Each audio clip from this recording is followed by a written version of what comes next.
Hello, I'm Mario Toneguzzi, managing editor of Canada's podcast, Taking Care of Business today with Phil Soper, who is president and CEO of Royal LePage. Thanks for joining us, Phil. Pleasure. Well, you folks have put out a house price survey report for the markets across Canada. Tell me what basically the report told you.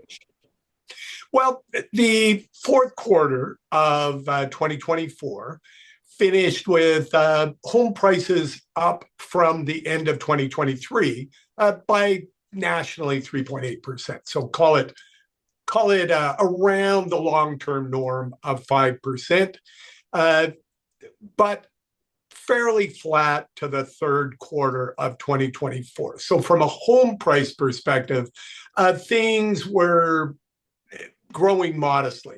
What grew steeply in our largest cities in particular were the number of transactions. So year over year growth in transactional volume, the number of homes trading hands ranged well up into at the highest end. Greater Toronto, we were seeing some 40+% increases in home sales volumes in the fall before things slowed down at the end of the year. So the reason I bring that up is we typically see volume changes, a pickup in the pace of home sale activity before we see prices starting to adjust. Call it a leading indicator. Mm-hmm. Let's first of all talk about the sales. Why were sales so robust in certain markets?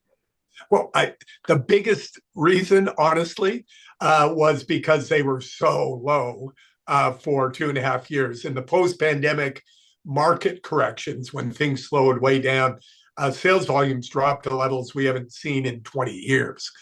So that was number one. But the real trigger was monetary easing, the gradual lowering and then accelerated lowering of the bank rate. So we'd seen 3 25 basis point cuts by the Bank of Canada up to their October meeting, but in October, witnessing the economy slowing fairly rapidly, they gave us a 50 basis point, half percentage point cut, and followed up with another 50 basis point cut in December. So really those two moves by the central bank in the fourth quarter is what got people off the sidelines. Essentially, folks who had the money for down payment, they're ready to buy, but they were waiting to see if home prices were going to adjust downward. When they saw they weren't, and that saw that pricing was coming down on the cost of money on mortgages,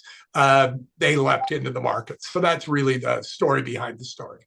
Hey, where's inventory at these days across Canada? Good question, actually. If you look at 2024 and 2023, they were slow years from a transaction standpoint. But we saw a steady increase in the number of homes available for sale. So when I peel back the covers and I do some deeper thinking on what's going on here, I see existing homeowners eager and ready to get on with their lives. Mm-hmm. The pandemic boom was done. The post-pandemic market correction was done. They wanted to sell their home to move to a home that was more appropriate for them. Usually an upgrade as their family was growing or income's growing, that sort of thing. But first-time home buyers were still sitting on the sidelines. Why? Because every 5 or 6 weeks, mortgage rates dropped and home prices weren't going anywhere. So we kind of trained them to sort of sit and wait. Those people that were listing their homes, causing inventory to rise, were essentially unable to sell their homes. I mean, they did, but they just sold slowly because first-time home buyers weren't getting the virtuous cycle. First-time buyers buying entry-level homes, allowing entry-level homeowners to move up and so on. The virtuous cycle of the real estate economy wasn't working properly because those first-time home buyers were waiting. They were taking the wait and see approach, And that dam of built up demand from first time homebuyers appears to have been breached in the fourth quarter with those supersized cuts to the bank rate. All right. And as we are into just, a couple of weeks into January, what do you expect for the market in 2025, both for sales and for prices? We are basing our forecast on a further percentage point, 100 basis point cut to the bank rate by the end of the year. So I'll say that as a lead in to our outlook. We see nationally home prices ending 2025 6% higher than they were in 2024. So right in line with the long term, the 50, 75-year average home price increase in this country is right in that 5 to 6% range. So a very normal year after some very abnormal years, and home sales volumes picking up along the way. The wild card, of course, Mario, is the Trump tariffs. We know if the worst were to happen, it would impact consumer confidence and more specifically things like employment. But even then, I don't see that impacting the domestic housing market to a great extent in the first half of the year. It takes a while for things like a trade war to translate into job losses, for example, and even longer for that to translate into a slowing or a pickup in the real estate market. Now, obviously, we do have that uncertainty with Trump and the tariffs, but we also have political uncertainty here in Canada, right? We don't know who our prime minister is going to be, maybe by this spring, but we don't know if there's going to be a federal election this spring or summer or in the fall for sure.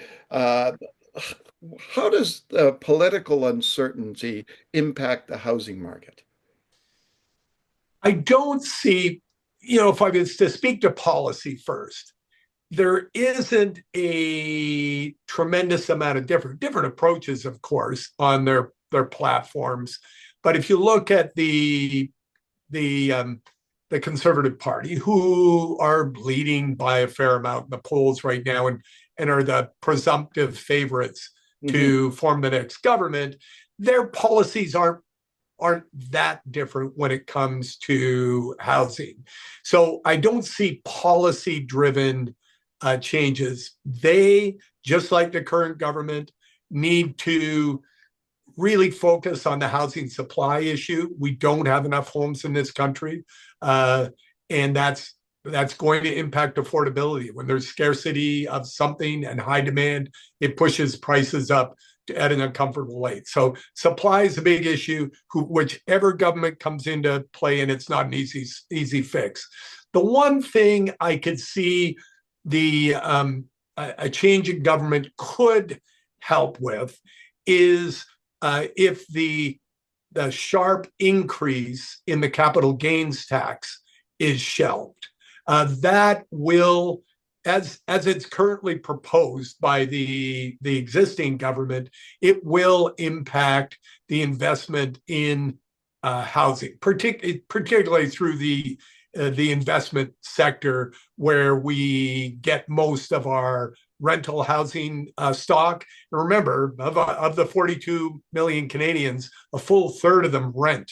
So we need additional rental accommodation, and the proposed significant increase in capital gains tax is a detriment to a really important policy agenda. The challenge is I haven't seen any commitment from the Conservative Party to scrapping that tax increase. They're very focused on, the carbon tax, but it for the average Canadian family is a pass-through tax. It doesn't cost them anything.